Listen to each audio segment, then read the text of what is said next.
bird watching, crafting, and sewing ain't gonna feed our belly for this winter. No, but you know how to cook, right? Not if we don't have the ingredients. I suppose we should go plant that garden.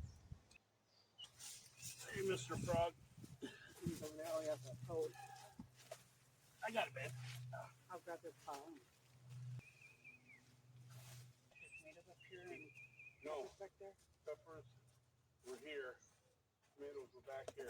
This trellis here we put up is made out of cattle panel. You just take a T-post on each side and hold one side of the cattle panel, and then we just fastened them to the post with the zip ties. You can use wire, whatever you have.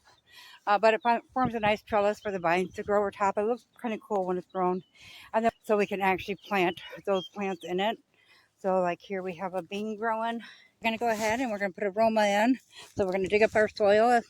We're going to add in about a third. I got a Dixie cup in here, and I usually use about a third bowl.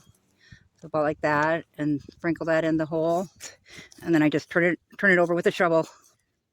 And it gives a nice starter for the plants that way as well. Okay, then go ahead and turn up your pot. Separate that out. Drop that in. Now, tomatoes are actually a vine. So you can bury them in as high up as you want. As your tomatoes grow, you do want to pull back your lower leaves like this. You do want to take them off. And that just helps so they don't get the diseases as easy from the ground. So we're going to go ahead and we're going to start off by planting tomatoes. We have a few different kinds. We have the Roma, the Manitoba. We're going to go ahead and get these in the ground. We're going to start with them in the back. We have tomatoes and hot peppers in this bunch. And add the bone meal, some potting mix, and then some fish emulsion and water, or 1 tablespoon of fish fertilizer to a gallon of water. So we'll go ahead and bring that stuff over there. We do need to plant in some cucumbers, and I got a couple of edible flowers here, and they are the Echinacea coneflower, and then the Nasterium.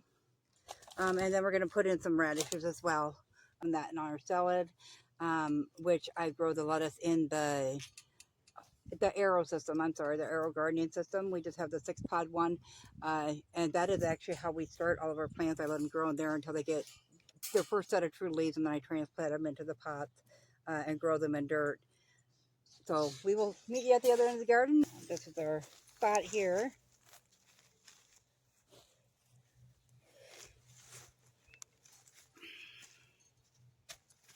Last year we planted tomatoes in here. The hole here, we'll go ahead and we'll do a red jalapeno in this one.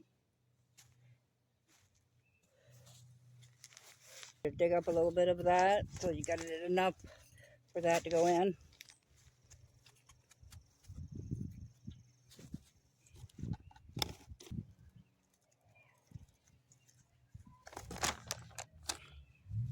And a little bit of fresh potting soil, that's starting mix. And I figured I'd use that up out here. Then we want to mix that in good.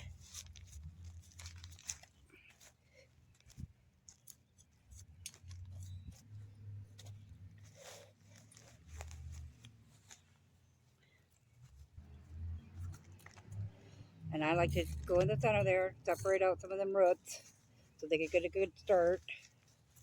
And bury them in around there. And go ahead and take your soil you pulled out of there and bury that back in. Go ahead and finish up the peppers, and then okay, at this point we're going to go ahead and we're going to put some of the fish emulsion in. They are starting to sag quickly today. Probably about a cup. And I'm going to go ahead and do that to all of them, all the tomatoes for sure. And possibly the peppers too. Tomato cages on. We did have a few extra that we threw on some weaker looking peppers. I've done it in yours before. And it just kind of helps give them some structure. So we'll have to water that in yet. And then I will make another video to get the cucumbers, which will be on that panel over there that's laying sideways with the posts. We'll get the cucumbers and the edible flowers, and maybe some radishes. And I'm not sure if we're going to have room for that or not. That might just go into a big pot. All right, thanks for viewing. You guys have a great day.